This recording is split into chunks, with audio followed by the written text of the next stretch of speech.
हाँ जी, तो इसके बाद कार्यवाही जब मजिस्ट्रेट की उपस्थिति उपलब्ध की जा सकती है, नहीं की जा सकेगी।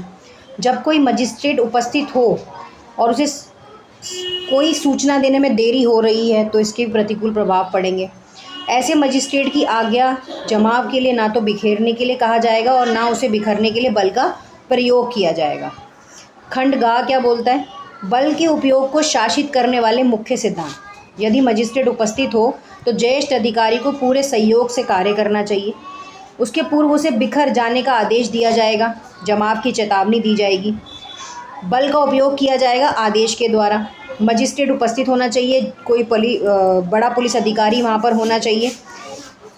उसके बाद यदि मजिस्ट्रेट या मजिस्ट्रेट उपस्थित ना हो तो वहाँ पर एक अधिकारी जो इन सब चीज़ों की जिम्मेदारी लेगा वो होना चाहिए और गिरफ्तारी भी हो सकती है।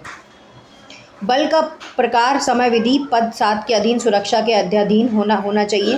परिस्थितियाँ अनुज्ञा दे सकें इस पे काम करना चाहिए। दंडात्मक चीज़ें हो सकती हैं। बल का उपयोग त्यों ही बंद कर देना चाहिए और पर्याप्त बल का उपयोग किया जाना चाहिए। उसके बाद अगला आता है आगन्य अस्त्रों के प्रयोग को नियमित करने वाले नियम भी हैं यहाँ पर। जैसे गोली तभी चलाई जाएगी जब कोई मजिस्ट्रेट ने भार साधक पुलिस अधिकारी जीवन या संपत्ति के संरक्षण के लिए गोली चलाना आवश्यक समझे। मजिस्ट्रेट उपस्थित हो तो आगन्य आयुधों का उपयोग कर सकते हैं या पुलिस अधिकारी कोई होना चाहिए निर्देश करने के लिए। एंड जब मजिस्ट्रेट ने ज्येष्ठ पुलिस अधिकारी को गोली चलाने का आदेश दिया तो वो चला सकेगा उनकी आज्ञा के अनुसार।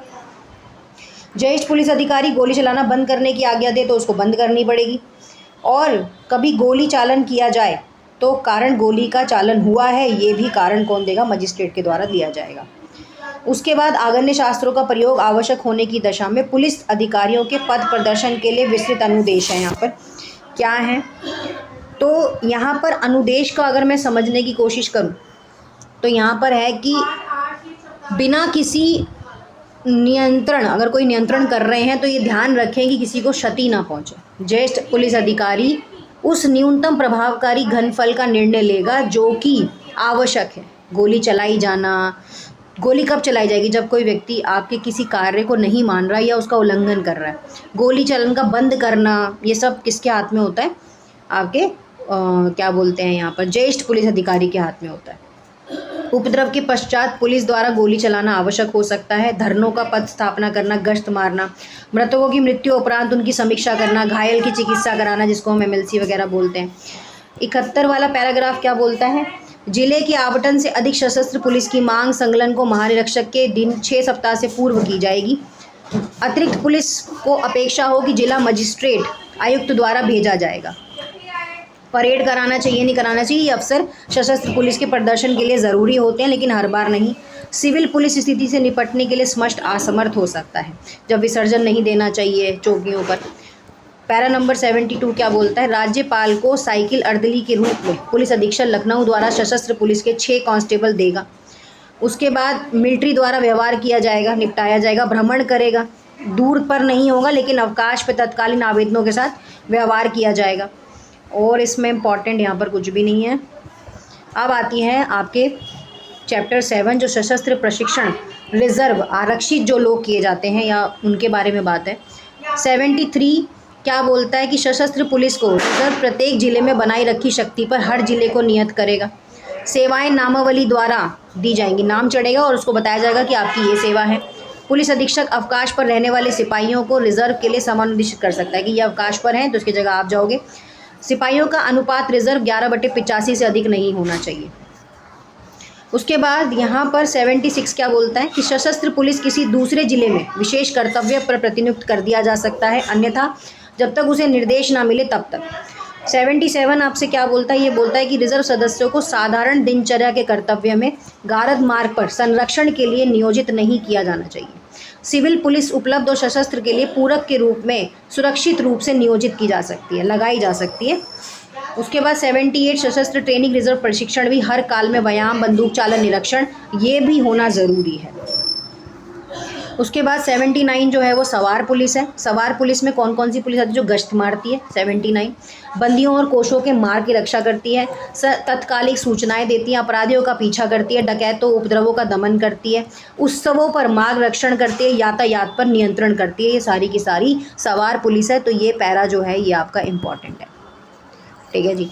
उसके बाद 2 अर्दली राजस्व मंडल के सदस्य को जब मैदानों के दौरे पर आयुक्त की तब अपने डिवीज़न भ्रमण पर स्वीकार कर लेगा। मुख्यालयों पर सवार पुलिस के 2 दल बना दिए जाएंगे, वर्दी वाले में साज सज्जा में, इस तरह से। सवार पुलिस उपनिरीक्षक और प्रधान कांस्टेबल के कर्तव्य अधिकारियों और बिना कमीशन प्राप्त अधिकारियों के समान ही होंगे।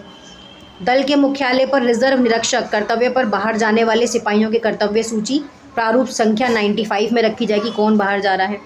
83 पैराग्राफ के अंदर साज सज्जा का सामान, अच्छी व्यवस्था रखना, एक कमांड प्रमाण पत्र दिया जाएगा किसी भारी स्थान पे जाने वाले प्रभारी को। उसके बाद सवार पुलिस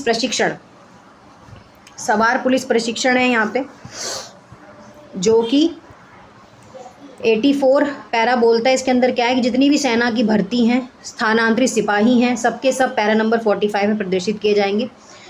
जो पद पुलिस की सेवा की अवधि के अधिकतम 16 मास की गणना कर सकते हैं, जैसे कि स्थानांतरित कांस्टेबल हो गए, परिवीक्षा अवधि में पुलिस से सवार पुलिस को स्थानांतरित कोई कांस्टेबल सवार पुलिस में 8 मास की कम अवधि के लिए परिवीक्षा पर नहीं रहेगा। 8 मास से नीचे, 8 मास हो गए तो उसके बाद उसको शिफ्ट कर दिया जाएगा। अवधि समाप्ति पर सवार कांस्टेबल सपुष्ट कर दिए जाएंगे और वह प्रशिक्षण के पाठ्यक्रम अहर होकर सफल हो जाते हैं, जैसे कि दल की परेड, दक्षतापूर्ण घोड़े पर बड़ी प्रकार सवारी, और उसके बाद समुचित रूप से काठी कस के उतार सकते हैं। सवार पैदल रहने की दशाओं में तलवार और ये सब दल भी दिखाते हैं, करतब दिखाते हैं। सवार पुलिस के सदस्यों को चर सेवा, अकाउंटिंग प्रशिक्षण भी दिया जाना चाहिए। रेंज के पुलिस उपनिरीक्षक के आदेशों के अधीन सवार पुलिस से चुने हुए कांस्टेबल को पुलिस प्रशिक्षण कॉलेज प्रशिक्षण, मुरादाबाद के महानिरीक्षक सवार पुलिस के विषयों के कर्तव्यों के बारे में 3 मास के प्रगतिशील पाठ्यक्रम के प्रशिक्षण भी दिए जाने चाहिए कि ये आपके कार्य हैं, ये आपकी सेवाएं हैं। दल के घोड़ों के ट्रकों और घुड़साल में प्रवेश करने का प्रशिक्षण दिया जाएगा। स्कूल में घोड़े के उपचार अनुदेश दिए जाएंगे। सिपाहियों को यदा कदा पशुओं के साथ रहना, उन पर सवारी करना, ये सब चीज़ें भी सिखाई जाती हैं, मंजूरी दी जाती है। तो ये था आप लोगों का पुलिस एक्ट जो 88 तक अभी हुआ है पैरा नंबर। अभी आगे भी है 89, ये हम कल से करेंगे, ठीक है जी। इम्पॉर्टेंट जो था वो करवा दिया है। सारा कुछ पढ़ने बैठेंगे तो पता नहीं कितना ही बड़ा एक्ट है ये। अगर आपको लग रहा है कि आपको थोड़ा सा भी हेल्प मिल रही है तो प्लीज़ इसको सब्सक्राइब ज़रूर करिए। Thank you.